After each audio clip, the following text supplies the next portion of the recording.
The opportunity to get off the train there, watch the engine turn on the turntable, and take a tour into the railroad repair shop before we reboard for the return trip. Now, the route we're using today was put down in 1858 as the East Tennessee and Georgia Rail Line. It was merged into the Southern Railway System in 1894 to become part of a larger rail network in this region. And around 1910, the Southern did some upgrading on the line. They reduced some of the curves and the gradients. They double-tracked the line and rebuilt the bridges to accommodate that extra track. This line stayed in operation for many years, up until the 1950s, and what caused its demise was Missionary Ridge Tunnel, old, narrow, single-track tunnel, the only portion of the line that was not double-tracked, so it was a bottleneck on the line, an operating headache. They lived with that, like I said, until the 1950s, at which time it became a breaking point. They were going to have to do something about that tunnel. Either enlarge it, which would take it out of service for an extended period, build a new tunnel, which would be extremely expensive, or do maybe what they should have done in the first place and simply go around the end of the ridge, and that's what they did. Now, if you notice the rail line adjacent to Grand Junction Station up on the hill, might have seen a freight train or two go by. That is the current Norfolk Southern Main Line. That is the line that bypassed the one that we're using today. Now, once this line was downgraded, it was used for a short time for some light industrial switching, was later abandoned completely. In 1968, the Southern Railroad donated some property in East Chattanooga and the old rail line up to and through the Missionary Ridge Tunnel to the Tennessee Valley Railroad Museum. Our volunteers came in and started rebuilding those tracks, one rail and tie at a time. I'll continue that story in just a moment, but for now, we're crossing over Chickamauga Creek. As we cross, we'll be about 50 feet up above the water line. Keep your eyes peeled for sharks and alligators, because if you happen to see any, well, they probably got loose from the Tennessee Aquarium, because all we usually see are turtles and some fish.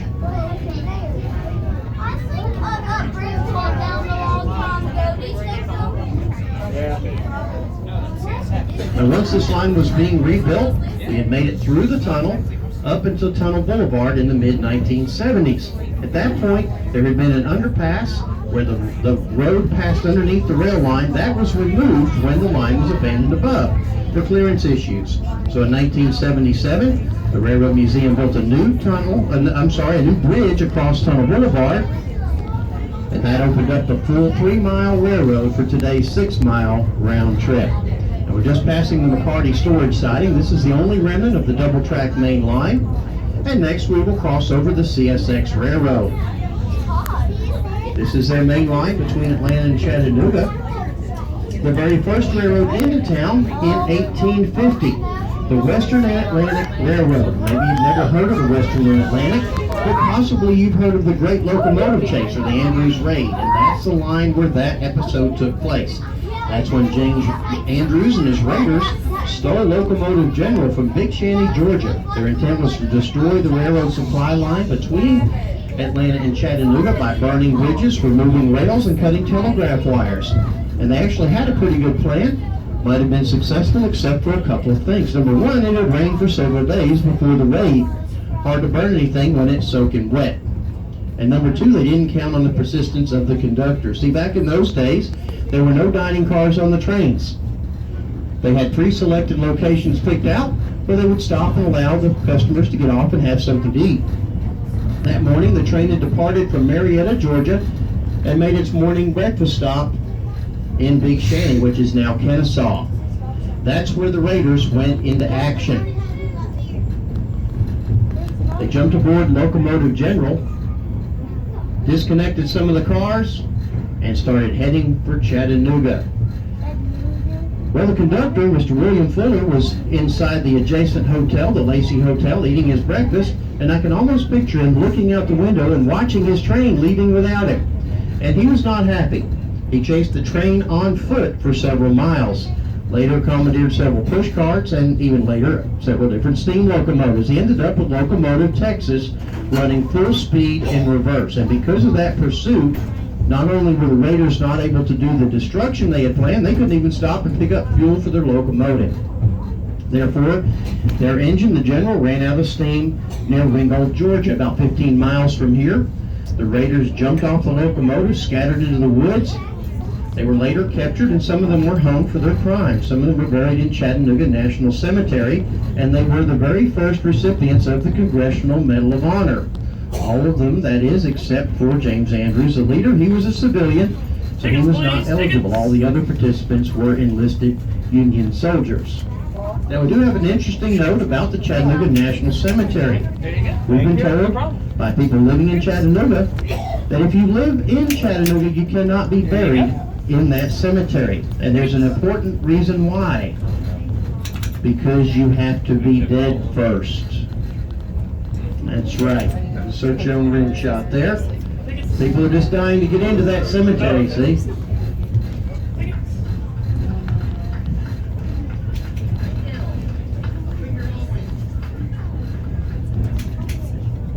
Now crossing over Tunnel Boulevard. This is that brand new bridge. Well, it was in 1977 at least. This is one of the places on the line where it's okay if we run over a car. Because we're on a bridge, see? I think we just did.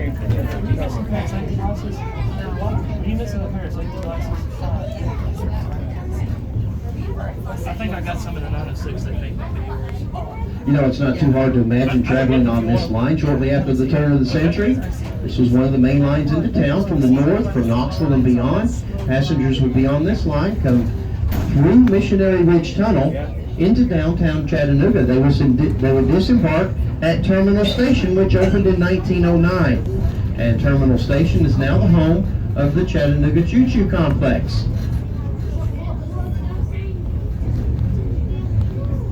And there's another first that's associated with Chattanooga. I mentioned about the Congressional Medal of Honor for the Andrews Raiders. What is one of the first things you think of when you hear the word Chattanooga? All right. Isn't there a song about a train? Yes, the Chattanooga Choo Choo. That song made famous by Glenn Miller's orchestra exactly 75 years ago this year. And it received the very first gold record ever awarded by the recording industry.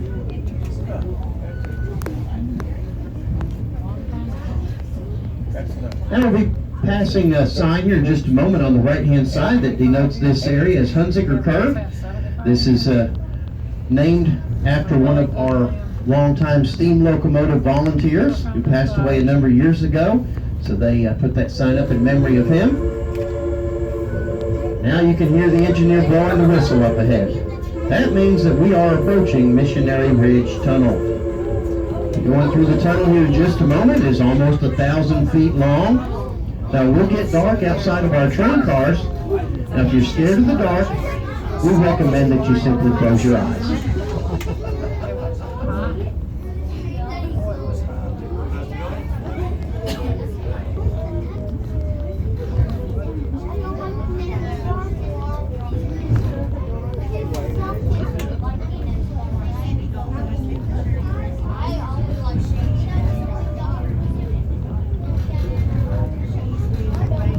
And for those of you in the open with the car, coach number 1000, we do ask you please keep your heads and hands inside the car. Anything you want to keep it inside the car.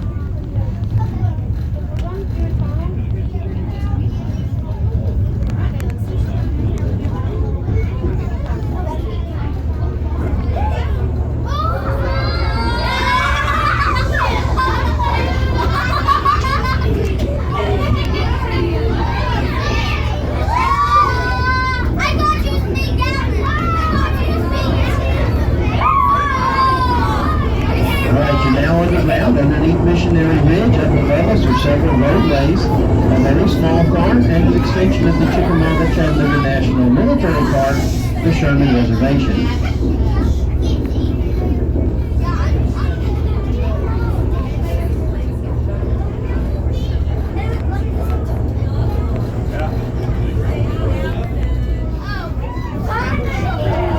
Folks, the light at the end of the tunnel. This time it was not an oncoming train. That's very important.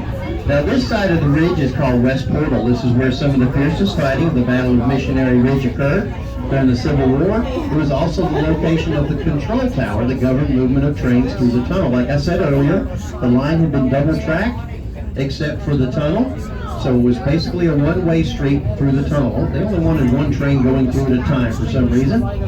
And that control tower stayed in operation here until the switches were automated and could be operated from the downtown rail yard. At that time, it was Southern Railway Cineco Yard.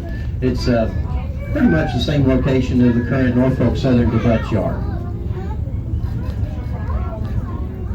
And we'll be passing through one of the older neighborhoods here in East Chattanooga. We do have one neighbor that, at least until recently, lived here his entire life and has told us tales of watching the trains coming into Chattanooga. Remember, this was one of the main lines.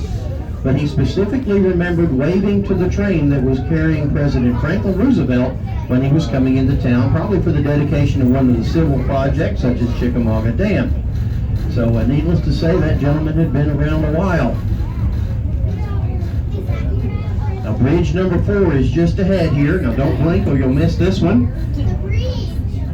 About a 1.5 lane underpass there where the railroad goes across Autry Street. And you might notice that our bridges on the line, the abutments do have enough room for that extra span. When this was double track, all the bridges that is, except for the one across Tunnel Boulevard. That's the one that was built new by the Railroad Museum, the replacement bridge, built in 1977. It was built as single track only.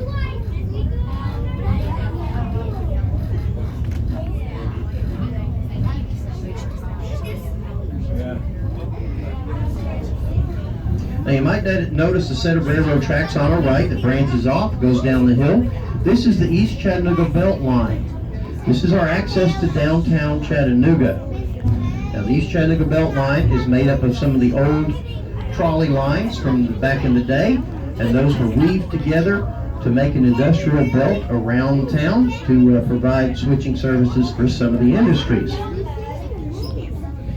That line is the route of some of our excursion trips into northwest Georgia, such as our Chickamauga Turn and the Somerville Steam Special. Also the route of our dinner trains that run on Saturday evenings.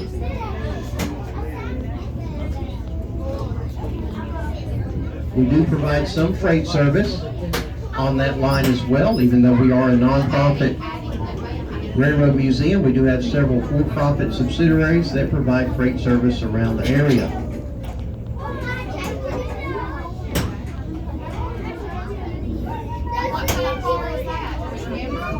All right, East Chattanooga Station is just ahead. We're pulling in here in just a moment. Now, like I said earlier, we'll be able to get off the train here in East Chattanooga to watch the engine turn on the turntable and take a tour into the repair shop. Show you where we work on the trains. Now, as an alternative, there will be a 20-minute layover here for that touring time.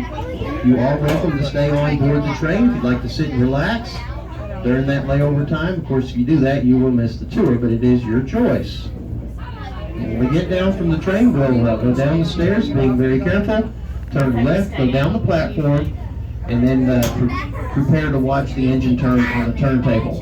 And we do have a special request. We have a fairly full train today, so we ask that you please try to return to the same car and maybe even the same seat number if you can. That'll save us from having to look for seats on the return trip. Everybody will have a good seat. So just take a note of the car that you're sitting in, and then the seat numbers are usually right there above the windows. So you can, if you note that, you can return to the same location. You're welcome to keep any of your items there in the seat for a seat holder as well.